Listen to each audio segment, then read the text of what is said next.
Oke, buat teman-teman mahasiswa, kita ngobrolin soal satu kata yang suka bikin deg-degan. Skripsi. Coba jujur, kalau dengar kata itu yang kepikiran apa? Semangat 45? Atau kepala langsung ngebul pusing 7 keliling? Wajar banget kok kalau merasa cemas atau bahkan takut.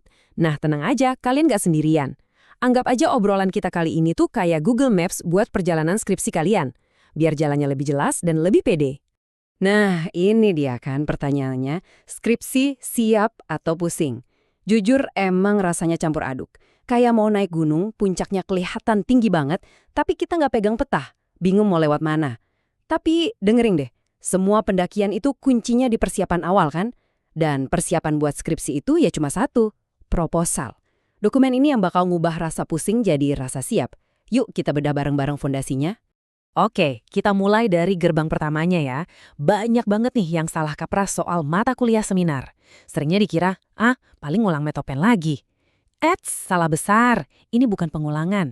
Anggap aja seminar ini tuh checkpoint atau gerbang tol paling penting di awal perjalanan. Kalau kalian bisa lolos dari sini dengan lancar, sisa perjalanan skripsi dijamin bakal jauh lebih mulus. Biar lebih kebayang, coba kita bedain ya. Kalau di kelas metodologi penelitian atau metopen, itu ibaratnya kita dikasih satu kotak perkakas lengkap. Kita belajar, oh ini namanya palu, ini gergaji, ini fungsinya buat ini. Kita belajar teorinya. Nah, di seminar, ini bukan lagi soal kenalan sama alat. Di sini kita disuruh praktek. Oke, sekarang pakai semua alat itu, coba bangun satu kursi yang kokoh. Jadi seminar itu soal membuktikan kalau kita bisa menggunakan alat-alat itu dengan benar dan logis. Jadi, intinya apa? Seminar ini fungsinya itu kayak quality control. Ya, kontrol kualitas. Dan tujuannya tuh mulia banget loh, menyelamatkan kalian dari drama revisi babak belur di tengah jalan pas ngerjain skripsi. Coba deh bayangin, mending mana? Sekarang fondasinya dibenarin, atau nanti pas udah nulis bab 4 tiba-tiba disuruh bongkar semua dari bab 1. Nah, kan? Mending dikuatin dari sekarang. Oke, sekarang kita bongkar proposalnya. Kita lihat DNA-nya. Proposal yang kuat itu, teman-teman, persis kayak blueprint atau cetak biru rumah. Detail, presisi, dan jelas. Setiap babnya itu punya fungsi. Ada yang jadi fondasinya, ada yang jadi tiang-tiang penyangganya, ada juga yang jadi panduan kerja tukangnya. Semuanya saling berhubungan. Kita mulai dari bab 1, fondasi. Ini dasar dari semua penelitian kalian. Kuncinya satu, harus berpijak pada data bukan asumsi. Jangan pernah mulai dengan kalimat, kayaknya minat beli produk X lagi turun deh. Siapa bilang? Buktinya mana? Tunjukin datanya. Penjualannya turun berapa persen? Laporan bulan apa? Dari situ baru kelihatan masalahnya nyata. Dan dari masalah nyata itu, kalian bisa nunjukin, nah ini penting buat diteliti. Dan ini loh celah penelitian yang belum ada jawabannya. Lanjut ke bab 2, kerangka berpikir. Nah, hati-hati di sini banyak banget yang kejebak. Bab 2 itu bukan ajang copy paste definisi dari buku teks, bukan. Anggap ini panggung kalian buat berdebat, buat berargumen. Kalian pakai teori itu kayak pisau bedah buat menguliti penelitian-penelitian terdahulu. Terus kalian tunjukin, lihat di sini ada lubang, ada yang aneh, ada yang belum kejawab. Nah, dari lubang itulah hipotesis kalian lahir. Jadi hipotesis itu bukan tebakan iseng, tapi dugaan cerdas yang ada dasarnya.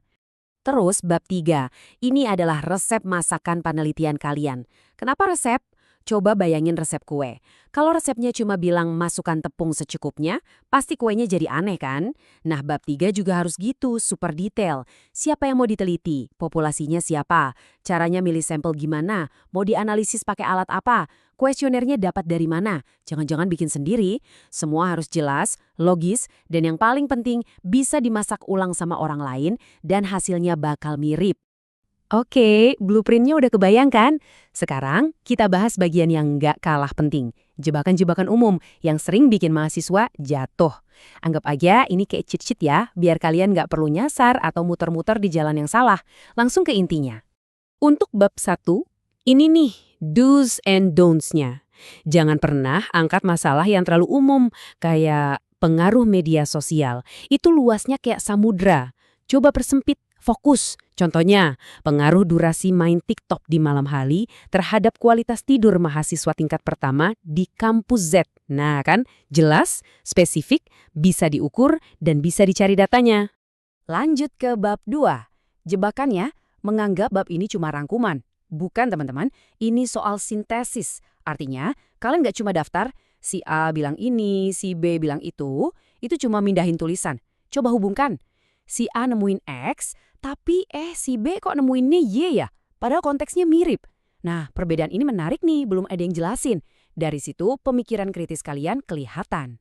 Nah, di bab 3, waspada tingkat tinggi ya, metodologi itu ibarat fondasi teknis, salah metode sebagus apapun idenya, ya ambruk. Contoh gampangnya, mau neliti perilaku para CEO, tapi yang diwawancara mahasiswa, kan nggak nyambung. Atau hipotesisnya mau lihat pengaruh, tapi analisisnya cuma pakai persentase.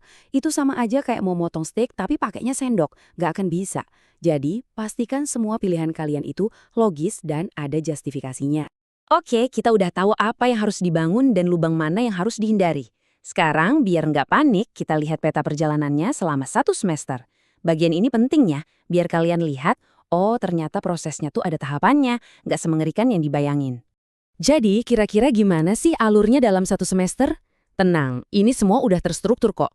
Biasanya, di minggu-minggu awal itu kita kuatin teknis dulu. Lalu kita fokus bedah bab 1 dan bab 2. Nanti pas UTS, biasanya proposal lengkapnya udah harus masuk. Abis itu ada sesi khusus buat klinik metodologi, biar resepnya makin mantap. Baru deh, di akhir-akhir kita masuk ke sesi presentasi. Jadi ada tahapannya, nggak ujuk-ujuk disuruh maju. Terus, gimana sih proposal kita bakal direview?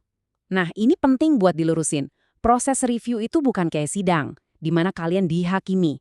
Bukan, anggap ini sesi diskusi. Kalian kumpulin draft, dosen baca dulu sebelum kelas. Jadi pasti kelas, kita nggak lagi bahas typo, tapi langsung ke intinya. Logika argumen kamu di sini kenapa ya? Dasar pemikiranmu apa? Tujuannya itu biar proposal kalian jadi lebih tajam bareng-bareng, bukan buat nyari-nyari salah. Dan pada akhirnya, ini dia goal utamanya. Tujuan dari semua ini tuh bukan sekedar dapat nilai A di mata kuliah seminar, bukan. Tujuannya adalah, di akhir semester, proposal kalian itu udah siap jadi skripsi. Udah mateng, udah solid, dan nggak perlu revisi mayor lagi. Anggap aja, ini investasi capek di awal, biar nanti lari sprintnya pas skripsian jadi lebih enteng. Jadi, sekarang bolanya ada di tangan kalian. Dengan proposal yang kuat sebagai peta, pertanyaannya adalah, cerita menarik apa sih yang bakal kalian gali dan sampaikan lewat data-data kalian? Ingat, skripsi itu bukan cuma tumpukan kertas syarat kelulusan. Ini adalah panggung pertama kalian sebagai peneliti, sebagai pencerita. Selamat menjelajah dan selamat berkarya!